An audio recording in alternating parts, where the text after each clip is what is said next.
दोस्तों मैं आपको ये इमेज दिखाता हूँ। इस इमेज फाइल में आप दो चीज़ों को ऑब्जर्व कीजिए। सबसे पहले इसका साइज़ और दूसरा इसका फाइल टाइप। अभी इसका साइज़ 3.12 MB है और इसका फाइल टाइप BMP फॉर्मेट में है, यानी कि बिटमैप फॉर्मेट। अब हम क्या करेंगे, इसको किसी दूसरे फॉर्मेट में कन्वर्ट करेंगे, मान लीजिए JPG फॉर्मेट में। तो अब इसको कन्वर्ट करने के लिए कई सारे तरीके हैं। आप इसको सॉफ्टवेयर के थ्रू कर सकते हो, आप इसको किसी वेबसाइट के थ्रू कर सकते हो। तो फिलहाल मैं यहाँ पर यूज़ करने वाला हूँ फोटोशॉप। तो अब हम फोटोशॉप में इसको सिंपली ड्रैग एंड ड्रॉप करेंगे और इसको सेव कर लेंगे एज अ JPG फॉर्मेट।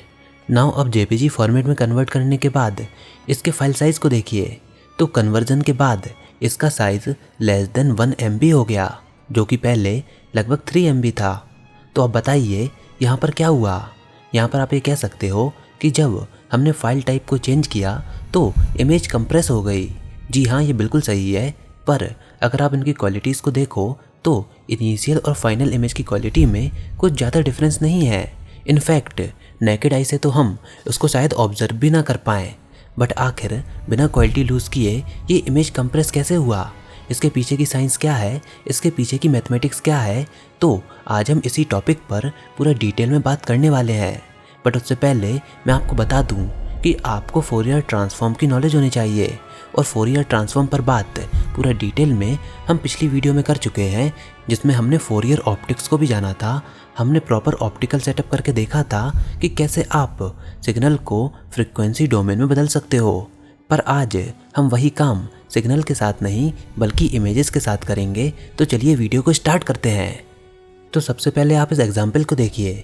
यहाँ पर हमारा ऑब्जेक्ट एक इमेज है एंड इस पर हम फोरियर ट्रांसफॉर्म करने वाले हैं।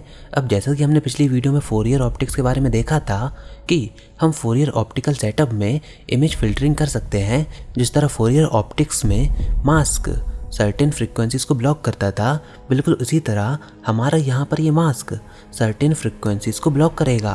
ऑप्टिकल सेटअप में हमने रेक्टेंगुलर मैश को यूज़ किया था, पर यहाँ पर हम फ्रीक्वेंसीज को ब्लॉक करने के लिए इस मास्क को यूज़ करेंगे। अब पहले वाली इमेज में हमारा ये जो मास्क है वो केवल DC कंपोनेंट, यानी कि हमारे सिग्नल के केवल DC पोर्शन को ही जाने को अलाउ करता है। पर आउटपुट में इमेज के फॉर्म में हमको केवल इस इमेज का मैग्नीट्यूड मिलेगा, और मैग्नीट्यूड यहाँ पर क्या है, उस इमेज की ब्राइटनेस है, और बाकी के कंपोनेंट ब्लॉक हो जाएंगे। यहाँ पर आप इजीली ये देख सकते हो कि यहाँ पर इस इमेज में शार्पनेस और क्लियरिटी लूज हो चुकी है, केवल यहाँ पर उसका मैग्नीट्यूड और उसकी ब्राइटनेस है। अब यहाँ पर शार्पनेस और क्लियरिटी किसी भी इमेज के हाई फ्रीक्वेंसी पार्ट को रिप्रेजेंट करती है। तो यहाँ पर हमारे मास्क ने हाई फ्रीक्वेंसीज को ब्लॉक कर दिया और केवल लो फ्रीक्वेंसीज को ही पास होने दिया। इसी कारण हमको अपनी इमेज में केवल मैग्नीट्यूड देखने को मिल रहा है। अब सेकंड वाली इमेज में हमने दूसरे मास्क का यूज़ करके DC कंपोनेंट को ब्लॉक किया और बाकी की हाई फ्रीक्वेंसीज को पास होने दिया। तो आउटपुट में हमको केवल हाई फ्रीक्वेंसीज का डेटा देखने को मिला। अभी यहाँ पर ब्राइटनेस मिसिंग है, यानी कि मैग्नीट्यूड मिसिंग है। अब जो हाई फ्रीक्वेंसीज होती है ना, इस इमेज में बेसिकली एजेस का काम कर रही हैं, यानी कि बाउंड्रीज का काम कर रही हैं, जहाँ से आप एक कलर को दूसरे कलर से डिफ्रेंशिएट कर सकते हो। मीन्स आपको केवल इस इमेज में क्लियरिटी देखने को मिली। तो इस तरीके से हमने इमेज को फिल्टर कर दिया on the basis of magnitude and on the basis of their sharpness. पहले केस में हमने मैग्नीट्यूड को फिल्टर किया और दूसरे केस में हमने इमेज की शार्पनेस को फिल्टर किया with the help of Fourier transform. अब ये जो सेम सेटअप है आप फोरियर ऑप्टिक्स के साथ भी कर सकते हो with the speed of light. अब इसको करने का एक और आसान तरीका है with the help of computation. Well, computationally इसको करना काफ़ी आसान है बिकॉज ऑफ द सॉफ्टवेयर। तो यहाँ पर हम फास्ट फोरियर ट्रांसफॉर्म का यूज़ करेंगे बिकॉज फुल फोरियर ट्रांसफॉर्म से ये फास्ट है। अब इसके लिए कई सारे सॉफ्टवेयर हैं, लाइक एक काफ़ी पॉपुलर सॉफ्टवेयर है मैटलैब, इमेज मैजिक और भी कई सारे। तो फिलहाल हम यूज़ करने वाले हैं सॉफ्टवेयर इमेज मैजिक। इसका डाउनलोड लिंक मैं आपको डिस्क्रिप्शन बॉक्स में दे दूंगा। तो हम इसके डॉक्यूमेंटेशन में से रेफरेंस एग्जाम्पल ले रहे हैं, तो आप भी इस वेबसाइट को रेफ़र करके जो एग्जाम्पल हम इस वीडियो में लेने वाले हैं उसको आप पूरा डिटेल में पढ़ सकते हो। आइए देखते हैं कि कैसे ये सॉफ्टवेयर फास्ट फोरियर ट्रांसफॉर्म करता है, कैसे इसकी प्रोसेसिंग करता है और कैसे इमेज कंप्रेशन करता है। और बिल्कुल यही प्रिंसिपल्स बाकी के सॉफ्टवेयर भी यूज़ करते हैं। अभी आप ये जो इमेज देख रहे हो इसका हम फास्ट फोरियर ट्रांसफॉर्म करने वाले हैं, तो इसमें हम क्या करेंगे, हम सिंपली सबसे पहले इसका फोरियर ट्रांसफॉर्म करेंगे and immediately inverse Fourier transform कर देंगे एंड हमको हमारी ओरिजिनल इमेज वापस मिल जाएगी। इसके बाद बस हमको अपने रिजल्ट को कंपेयर करना होगा और देखना होगा कि इन्वर्स फोरियर ट्रांसफॉर्म करने के बाद क्वालिटी में कितना चेंज आया।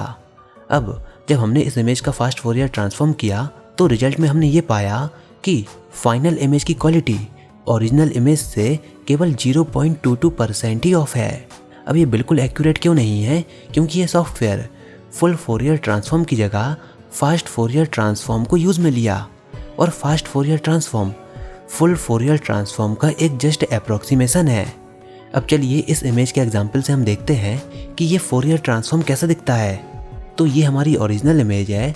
जब इसका फोरियर ट्रांसफॉर्म हुआ तो ये दो कंपोनेंट में ब्रेक हो गई, पहला मैग्नीट्यूड और दूसरा फेज।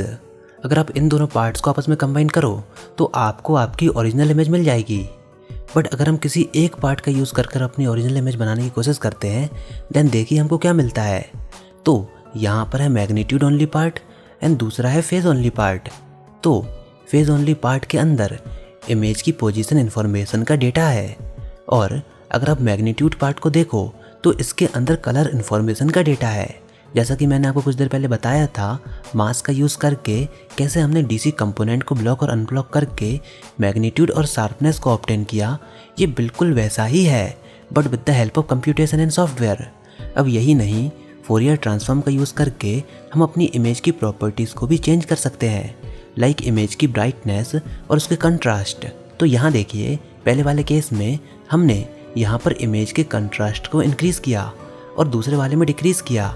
तो आप ये सोच सकते हो कि सॉफ्टवेयर लाइक फोटोशॉप इमेज की ब्राइटनेस और कंट्रास्ट को कैसे चेंज करते हैं with the help of Fourier transform. क्योंकि एक बार अगर आप किसी इमेज को फोरियर डोमेन में डालते हो तो आप उसमें फ्रीक्वेंसीज को देख सकते हो, उन चीज़ों को एम्पलीफाई कर सकते हो या फिर ब्लर कर सकते हो फोरियर प्रिंसिपल की मदद से, और अपने इमेज की प्रॉपर्टीज़ को चेंज भी कर सकते हो। उसकी ब्राइटनेस को बढ़ा सकते हो, उसके कॉन्ट्रास्ट को बढ़ा सकते हो, उसके कलर वैल्यूज़ को चेंज कर सकते हो, उसमें कलर को रिमूव कर सकते हो। और जितनी भी चीज़ें आप किसी भी एडिटिंग सॉफ्टवेयर में करते हो, बेसिकली आप फोरियर प्रिंसिपल्स पर ही काम कर रहे होते हो। तो आप ये वंडर कर सकते हो कि कैसे फोरियर ट्रांसफॉर्म हमारे किसी भी एडिटिंग सॉफ्टवेयर का बेसिक है। अब ये जो ट्रांसफॉर्मेशन हमने इमेजेस के साथ किया, अभी इसको हम थोड़ा और इजी लेवल की तरफ लेकर चलते हैं। तो यहाँ पर देखिए, अगर हम एक रेक्टेंगुलर स्लिट पर फोरियर ट्रांसफॉर्म करें with the help of computation, तो आउटपुट में हमको क्या मिलेगा, डाइफ्रैक्शन पैटर्न, जैसा कि आप यहाँ पर देख सकते हो। अब चलिए मैं आपको एक और एग्जांपल दिखाता हूँ। यह है आपकी ओरिजिनल इमेज। इस ओरिजिनल इमेज में बेसिकली एक स्क्रीन है। अब ये जो स्क्रीन है, लाइक आप इसको एक विंडो की तरह कह सकते हो या फिर एक वायर मैश भी कह सकते हो। इस इमेज के ऊपर एक जाली लगी हुई है और इस स्क्रीन की फ्रीक्वेंसी काफ़ी ज़्यादा हाई होती है। तो फोरियर ट्रांसफॉर्म की मदद से हम इस इमेज में से इस मैश को रिमूव कर सकते हैं। तो इसको हम कैसे करेंगे, इसमें हम एक फोरियर फिल्टर लगा देंगे। अब फोरियर फिल्टर क्या करेगा, हाई फ्रीक्वेंसीज को रिमूव कर देगा, इस स्क्रीन को या फिर विंडो को। अब ये जो हाई फ्रीक्वेंसी रीजन है, आप इसको इमेज में नॉइज़ कंसीडर कर सकते हो कि ये हमारी इमेज में नॉइज़ मौजूद है। अब हमको इस नॉइज़ को रिमूव करना है। अब इस नॉइज़ को हम कैसे रिमूव करेंगे, इस फोरियर फिल्टर की मदद से। तो यहाँ पर हमारा फोरियर फिल्टर कुछ ऐसा दिखता है। जब हमने इस इमेज में फोरियर फिल्टर को अप्लाई किया तो ये एक्स एंड वाई डायरेक्शन की हाई फ्रीक्वेंसीज को ब्लॉक कर देगा एंड यहाँ पर थोड़ा सा डाइफ्रैक्शन भी हमको देखने को मिलेगा एंड फाइनली हमको नॉइज़ फ्री इमेज देखने को मिल जाएगी। तो जिस जिस एरिया में नॉइज़ मौजूद थी वहाँ से नॉइज़ हमने रिमूव कर दी with the help of Fourier filter. अब यही सेम काम आप किसी वीडियो के साथ भी कर सकते हो। तो अगर किसी वीडियो में काफ़ी ज़्यादा नॉइज़ प्रेजेंट है, देन आप वीडियो एडिटिंग की हेल्प से आप उस नॉइज़ को काफ़ी हद तक रिमूव कर सकते हो with the help of Fourier transform. तो देखिए मैथमेटिकल पॉइंट ऑफ व्यू से ये कितनी पावरफुल टेक्निक है। अब बिल्कुल यही सेम काम आप फोरियर ऑप्टिकल सेटअप के साथ भी कर सकते हो with the speed of light. अभी देखिए यहाँ पर हम थोड़ा बात इमेज कंप्रेशन का करेंगे। तो यहाँ पर देखिए, यहाँ पर हमने इन दोनों को कंबाइन किया एंड इन्वर्स फोरियर ट्रांसफॉर्म किया, देन हमको हमारी फाइनल इमेज मिली। अब ये जो इमेज है ये एक सिंपल साइन वेव है। अगर हम इसको बिटमैप फॉर्मेट में सेव करते हैं तो इसका फाइल साइज़ काफ़ी ज़्यादा बड़ा होगा, बट अगर हम इसको जेपीजी फॉर्मेट में देखें जो कि कुछ नहीं बल्कि इसकी फोरियर ट्रांसफॉर्म कंप्रेस इमेज होगी, जिसके अंदर बिटमैप इमेज की तरह हर एक बिट का डेटा नहीं होगा।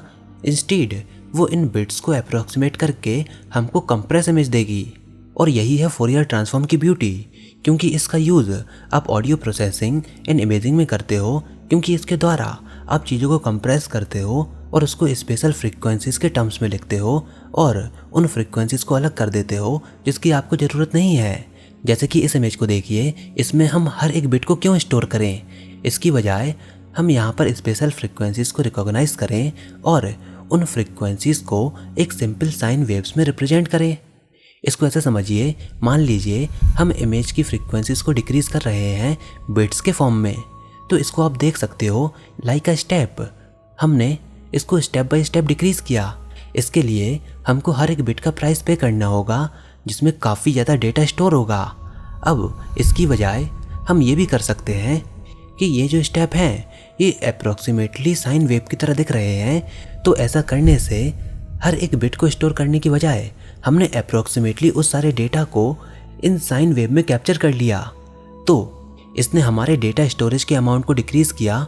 अब ये जो इमेज जो कि बिटमैप फॉर्मेट में 1.3 MB की है, जब हमने इसमें कंप्रेशन अप्लाई किया तो ये JPG फॉर्मेट में केवल 94 KB की रह जाती है।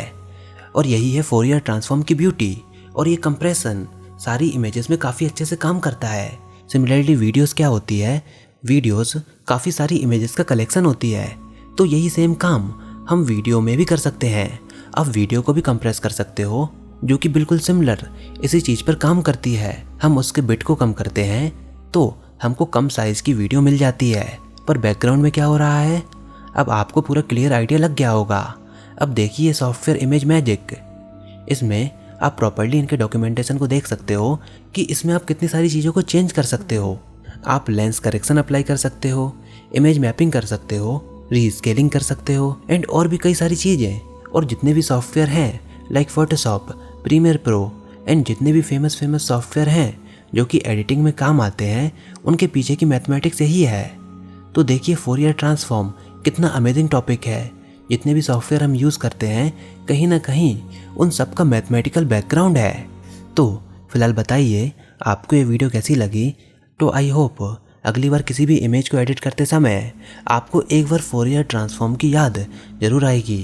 फिलहाल बताइए वीडियो आपको कैसी लगी। इस वीडियो को लाइक कीजिए, अपने दोस्तों के साथ शेयर कीजिए, और अगर आपने हमारे चैनल अभी तक सब्सक्राइब नहीं किया तो इसको सब्सक्राइब कर लीजिए ताकि आगे आने वाली कोई वीडियोस और अपडेट आपसे मिस ना हो पाए।